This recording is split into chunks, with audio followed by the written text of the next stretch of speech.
Hello, আজকে বানাবো সুজির লুচি। দেখো ভালো করে সুজিটা আমি ফ্রাই করে নিয়েছি। দেখো পুরো দানা দানা পোস্তর মতন হয়ে যাবে। এবার আমি ওতে দেবো চিলি ফ্লেক্স, একটু ধনেপাতা কুচি আর জোয়ান। এই যে এদিকে নিয়েছি সুজি, এদিকে নিয়েছি আটা, লবণ, চিনি আর বাদবাকি যেগুলো তোমাদের দেখালাম সেইগুলো। তো এখানে গরম জল, এবার গরম জলটা দিয়ে ভালো করে আমি মেখে ব্যাটারটা রেডি করে নেব। এবার দেখো এরকম থাকবে। এবার আমি কিছুক্ষণ রেস্টের জন্য দেব।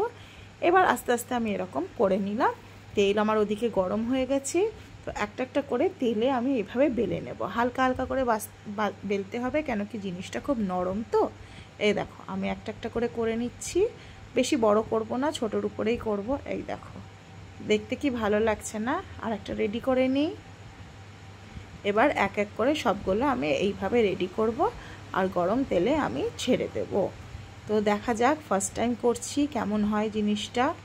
তো চলো এবার কড়াই গরম হয়ে গেছে, তেল পুরো গরম। একটা একটা করে ছাড়বো। দেখা যাক, ফুলছে তো। একদিক হয়ে গেল, এবার উল্টে দিই। এইবার দ্বিতীয়টা। এই দেখো বেশ ভালোই ফুলছে। বাহ, ফার্স্ট টাইম করেছি, খারাপ হয়নি। এই দেখো কি সুন্দর ফুলেছে বলো। এইবার এটা আমি পরিবেশন করব কি দিয়ে বলো তো? একটু কড়াই চিকেন দিয়ে। তো এইভাবে পরিবেশন করে ফেললাম।